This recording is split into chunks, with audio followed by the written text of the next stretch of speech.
اپنے دل میں یاد کرتا ہے، میں بھی اسے اپنے دل میں یاد کرتا ہوں۔ جب میرا بندہ کسی محفل میں میرا ذکر کرتا ہے، میں اس سے کہیں بہتر محفل میں اس کا ذکر کرتا ہوں۔ اللہ کی محفل تو ملائے اعلیٰ کی ہے، ملائکہ مقربین کی ہے۔ بہرحال اللہ کو تم اپنے دل میں مستحضر رکھو، اللہ تعالیٰ تمہیں بھی یاد رکھے گا۔ دوبارہ فرمایا احفظ اللہ تجدہ امامک تجاہک، اللہ کو یاد رکھو تو اپنے سامنے موجود پاؤ گے، جب چاہو دعا کرو تو احفظ اللہ تجدہ امامک یا تجاہک، اپنے سامنے موجود پاؤ گے۔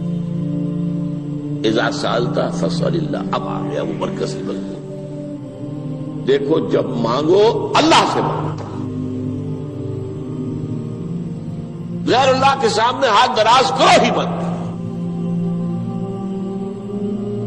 ایک حدیث میں آتا، یعنی حرام نہیں ہے، دنیاوی قواعد اصول قوانین کے تحت کسی سے مدد چاہنا، کوئی سوال کرنا حرام نہیں ہے۔ آپ سوال کریں، مدد لیں، اسی پر دنیا قائم ہے، ایک دوسرے کے ساتھ تعاون کے ساتھ۔ لیکن اونچا مقام کیا ہے؟ کسی سے سوال مت کرو سوائے اللہ، یہاں تک کہ جوتے باندھنے کا تسمہ تمہیں درکار ہے تو بھی کسی سے مت مانگو، اللہ سے مانگو۔ کیا پتہ اللہ کس کے دل میں ڈال دے اور وہ آ کے تمہیں تسمہ پیش کر دے۔ ہوتا ہے ایسا، بس اوقات ہوتا ہے۔ جو اللہ کے ساتھ لو لگا کر رکھنے والے ہیں ان کے تو ایسے واقعات ہوتے ہیں کہ دل میں ایک بات آئی اور اس کے بعد وہی بات جو ہے وہ کوئی شخص آ گیا اور اس نے وہ بات پوری کر دی۔ کیونکہ لوگوں کے دل جو ہے وہ تو اللہ کی دو انگلیوں کے مابین جو چاہتا پھر دیتا ہے۔ کیا پتا اللہ کسی فرشتے کو انسانی شکل میں بھیج دے، آتا ہے فرشتہ، آتا ہے انسانی شکل میں، آپ کی تکلیف کو رفع کر دے، آپ کی ضرورت کو پورا کر دے، اسی سے مانگو، کسی اور سے مانگو۔ یہ ہے توحید کا لب لباب۔ یوں سمجھیے اسلام کی جڑ کیا ہے؟ ایمان۔ اسلام کا جو خارجی نظام عمل ہے، انفرادی اعمال ہو، اجتماعی ہو، ان سب کی روح رواں کیا ہے؟ ایمان۔ ٹھیک، ایک بات ہو گئی۔ ایمان کا خلاصہ لب لباب کیا ہے؟ ایمان باللہ۔ جیسے ایمان بالآخرہ بھی ہے، ایمان بالملائکہ ہے، ایمان بالانبیاء ہے، ایمان بالرسل ہے، ایمان بالکتب ہے، ایمان بالقدر ہے، لیکن اصل ایمان، اسی لیے ایمان مجمل میں آپ کو معلوم ہے کسی اور چیز کا ذکر نہیں۔ آمنت باللہ کما ہوا باسمائہ وصفاتہ وقبلت جمیع احکامہ اقرار باللسان وتصدیق بالقلب، یہ ایمان مجمل ہے۔ اجمالی طور پر ایمان اس کا نام ہے، ہاں مفصل تفصیلی طور پر آمنت باللہ وملائکتہ وکتبہ ورسلہ والیوم الآخر والقدر خیرہ وشرہ من اللہ تعالی۔ تو اسلام کی جڑ ایمان، اور اسلام کا سارا جو نظام عمل ہے، چاہے انفرادی اعمال ہو چاہے اجتماعی، ان سب کی روح رواں ایمان، اور ایمان کا خلاصہ ایمان باللہ۔ اور ایمان باللہ کا اصل حاصل وہ ہے جو اس حدیث میں آ رہا، اس کے دو تقاضے، عبادت صرف اسی کی، استعانت صرف اسی سے۔ اس لیے میں نے سورہ فاتحہ کا تذکرہ شروع میں کیا، یہ عبادت کا جوہر ہے، عبادت کا جو ہے یہ ایمان کا حاصل، عبادت صرف اس کی ہے اور استعانت صرف اس سے۔ استعانت ہی میں سوال بھی آ گیا، یہ بھی مدد ہے، آپ کسی سے کچھ مدد مالی چاہ رہے ہیں یا کوئی اور مدد چاہتے ہیں، کسی کام میں مدد چاہتے ہیں، جیسے میں نے کہا تھا کہ سفارش کرانا چاہتے ہیں، بھی مدد ہے۔ وَإِذَا اسْتَعَنْتَ فَاسْتَعِنْ بِاللَّهِ، اور جب مدد مانگو صرف اللہ سے مانگو۔ اور وہ سارے الفاظ یاد کر لیے، استدعاء، استعانت، استغاثہ، یہ جو غوث اعظم سے استغاثہ کیا جاتا ہے تو شرک ہے۔ استغاثہ اللہ سے، دعائی اللہ کی، اس اعتبار سے استمداد، استعانت، استدعاء، استغاثہ، یہ سب اللہ سے، صرف اللہ سے۔ عبادت صرف اللہ، ایاک نعبد، اور استعانت صرف اللہ سے۔ مانگو صرف اللہ سے، جب مدد طلب کرو صرف اللہ سے، اور جان لو اگر تمام لوگ جمع ہو کر تمہیں کوئی فائدہ پہنچانا چاہے نہیں پہنچا سکتے، الا بشیء قد كتب اللہ لك وان اجتمعوا على ان يضروك بشیء لم يضروك الا بشیء قد كتب اللہ علیک، اگر سب مل کر چاہے تمہیں کوئی نقصان پہنچا دے نہیں پہنچا سکتے مگر وہی کچھ جو اللہ نے تمہارے لیے لکھ دیا۔ اب بتائیے خوف کی جڑ کٹ جائے گی کہ نہیں؟ یہ جو ایمان جو ہے یہ خوف اور حزن دونوں سے نجات دلانے والی بات ہے۔ جو حقیقی مومن ہے وہ اللہ کا ولی ہے، حقیقی مومن وہ اللہ کا ولی ہے، اور الا ان اولیاء اللہ لا خوف علیہم ولا هم يحزنون۔ یہ اولیاء اللہ کو علیحدہ مخلوق نہیں ہے، کوئی ان کے سر پہ سینگ نہیں ہوتے، انسان ہی ہوتے ہیں، لیکن حقیقی معنی میں مومن ان اعتبارات سے جو آج ہم پڑھ رہے ہیں ایمان اس درجے کا پہنچ گیا تو اللہ کا ولی ہے۔ ان لوگوں کے لیے خوف کس بات کا ہوگا؟ کس سے خوف کروں؟ اس کے ہاتھ میں کچھ ہے ہی نہیں، اور اگر کچھ اللہ نے میرے لیے لکھ دیا وہ آ کر رہے گا، چاہے میں لاکھ گڑ گڑاؤں اس کے سامنے کہ مجھے چھوڑ دے، اگر اللہ نے لکھا وہ آیا وہ تو آئے، تو کاہے کو اس کے سامنے گڑ گڑانا، کاہے کو جبرسائی کرنا اس کے سامنے، اور کسی کے ہاتھ میں کچھ ہے ہی نہیں، میرا خیر ہے ہی نہیں، کاہے کو خوشامد کرو اس کی۔ اور سنیے، رفعت الاقلام، دیکھو نوجوان، قلمیں اٹھا لی گئی ہے، وجفت الصحف، اور جو رجسٹر ہیں صحیفے ان کی سیاہی خشک ہو چکی ہے۔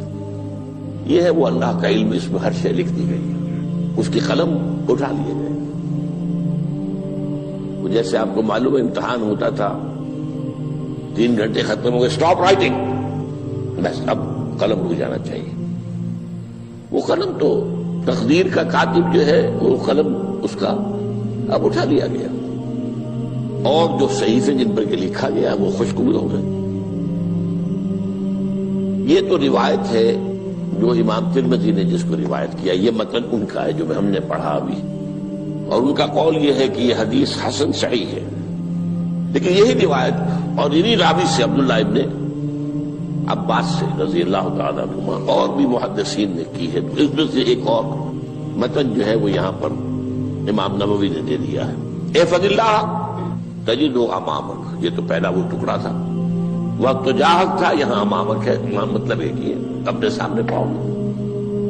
اللہ کی حفاظت کرو، اللہ کو دل میں، اللہ کی یاد کو محفوظ رکھو، گویا کہ اللہ کو مستحضر رکھو۔ ذکر اللہ کے معنی کیا ہے؟ استحضار اللہ فی القلب، یہ ذکر اللہ ہے۔ جنہیں ہم ذکر سمجھ بیٹھے ہیں وہ ذکر کے ذریعے ہے۔ اقیم الصلاۃ لذکری، نماز قائم کرو میری یاد کے لیے، نماز ذریعہ ہے یاد کا۔ یہ علیحدہ بات ہے کہ آپ نے 17 رکعتیں بھی پڑھ لی ہو عشاء کی اور یاد آپ کو آئی ہی نہیں کوئی، آپ تو ایک میکینیکل انداز میں جو ہے وہ اٹھک بیٹھک کر رہے ہیں اور آپ کی زبان سے کچھ بھی نکل رہا ہے، تو اس کا آپ کے شعور سے، دل کی گہرائی سے کوئی رابطہ ہے ہی نہیں، وہ ذکر تو نہیں ہوا۔ ہاں نماز فرض تھی وہ ادا ہو گئی، آپ کی فرض ادا ہو گئی۔ تو جنہیں ہم نے ذکر سمجھا وہ ذرائع ذکر ہے، اللہ اللہ سبحان اللہ زبان سے، یہ تاکہ اس کے نتیجے میں وہ ذکر حاصل ہو جائے۔ استحضار اللہ فی القلب، ذکر کے معنی ہے استحضار اللہ فی القلب۔ تعرف الی اللہ فی الرخاء، اور دیکھو کشادگی کے وقت میں تم اللہ کو یاد رکھو، اللہ کی طرف رجوع کیے رہو، بھول نہ جاؤ۔ وہ نہ ہو جو کبھی کہا تھا، بہادر شاہ ظفر کے اشعار میں سے بہت دور کا شعر ہے، ظفر آدمی اس کو نہ جانیے چاہے کتنا ہی ہو فام مزکا، جسے عیش میں یاد خدا نہ رہی، جسے تیش میں خوف خدا نہ رہا۔ وہ ہے کشادگی کی حالت میں، جبکہ تمہارے لیے کشادگی ہے، اللہ کی طرف رجوع کیے رکھو۔ یعرف کا فی الشدہ، تو اللہ اپنی توجہ تم پر رکھے گا شدت کے وقت میں، تمہیں کوئی تکلیف ہے اس تکلیف کو تم پر آسان کر دے گا۔ تکلیف تو آنی ہے، جو لکھی ہوئی ہے وہ تو آئے گی، لیکن یہ کہ اللہ تعالیٰ اس کی شدت کو، ایک ہی چیز ہے جس کو ایک انسان بہت شدت کے ساتھ محسوس کر رہا ہے، دوسرا آدمی اتنا نہیں محسوس کر رہا ہے، احساس کا معاملہ ہوگا نا۔ وہ تو اصل میں اگر انسان کی نرز کٹی ہوئی ہے تو احساس ہوگا ہی نہیں، سرے سے ہی نہیں ہوگا۔ تو اس اعتبار سے اللہ تعالیٰ تمہارے لیے اس شدت کی کمی کر دے گا۔ وَاعْلَمْ أَنَّمَا أَخْطَأَكَ لَمْ يَكُنْ لِيُصِيبَكَ، اور جان لو جو چیز تم سے چھوٹ گئی ہے، رہ گئی ہے، وہ ہرگز تمہیں ملنے والی نہیں تھی۔ اب آپ نے کسی ملازمت کے لیے درخواست دی ہے، درخواستیں مانگی گئی ہیں، اپنی سی محنت کر لی، نہیں ملی ملازمت، اب آپ بیٹھے ہوئے افسوس میں، رنج میں، غم میں، فلاں نے یہ کر دیا، فلاں نے یہ کر دیا، وہ فلاں جو ہے بڑی تکڑی سفارش لے آیا تھا، فلاں نے رشوت دے دی۔ چھوڑو میاں اس کو، وہ تمہارے لیے نہیں تھی۔ کاہے کو اپنے ذہن کے اندر یہ کھچڑی پکا رہے ہو بیٹھے ہوئے؟ خواہ آپ شاید سوء ظن میں بھی مبتلا ہو رہے ہو، کسی نے نہ رشوت دی اور آپ سمجھتے ہو کہ رشوت دی ہے اس نے۔ یہ ساری چیزیں جو ساری سیئات، ان کی جھٹپٹ ہے۔ وَاعْلَمْ أَنَّمَا أَخْطَأَكَ لَمْ يَكُنْ لِيُصِيبَكَ وَمَا أَصَابَكَ، اور جو چیز تم پر آ گئی، لَمْ يَكُنْ لِيُخْطِئَكَ، ہو ہی نہیں سکتا تھا کہ وہ تم پر نہ، یہ کر لیتا تو ہو جاتا، شاید یہ کر لیتا، میں نے ٹیکا پہلے لگوا دیا ہوتا تو یہ بات نہ ہوتی۔ بھائی وہ جو ہونا تھا وہ ہونا تھا۔ اب یہ وہ چیز ہے جس سے انسان میں کیفیت پیدا ہوتی، تسلیم و رضا۔ ہم بھی تسلیم کی خو ڈالیں گے، بے نیازی تیری عادت ہی صحیح، اے اللہ جو تو نے چاہا مجھے قبول ہے۔ اسی لیے میں نے آپ کو آیتیں سنائی سورہ تغابن کی، ما اصاب من مصیبت الا باذن اللہ، کوئی مصیبت نہیں آتی مگر اللہ کے اذن سے۔ وَمَن یؤمن باللہ یہدی قلبہ، جو اللہ پر ایمان رکھتا ہو اللہ اس کے دل کو ہدایت دے دیتا ہے۔ ہدایت کس بات کی؟ تسلیم و رضا۔ سر دوستاں سلامت کہ تو خنجر آزمائی، نہ شبد نصیب دشمن کے شبد ہلاکت تیغت، اے اللہ تیری طرف سے ہے، مجھے قبول ہے، اور بظاہر مجھے تکلیف ہو رہی ہے لیکن یقیناً اس میں میرا کوئی خیر ہے۔ بیدک الخیر، تیرے ہاتھ میں تو خیر ہی خیر ہے، جو بھی تیری طرف سے آئے۔ سر تسلیم خم ہے جو مزاج یاد میں آئے۔ اور یہ مضمون جو ہے زیادہ بڑے پیمانے پر سورہ حدید میں آیا ہے۔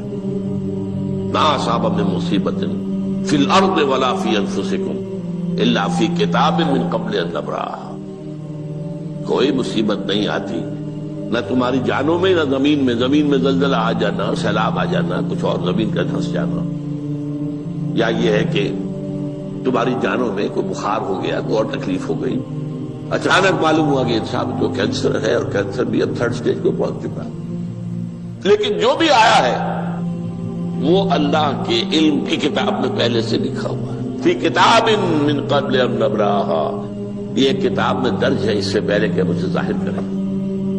اس کا نتیجہ کیا نکلنا چاہیے؟ لیکن لا تأسوا علی ما فاتکم ولا تفرحوا بما آتاکم،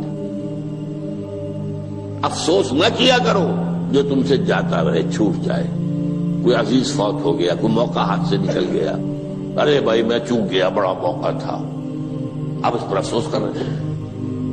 نہیں، جو چیز لیکن لا تأسوا علی ما فاتک ولا تفرحوا بما آتاک، جو اللہ تمہیں دے دے اس پر اتراؤ مت۔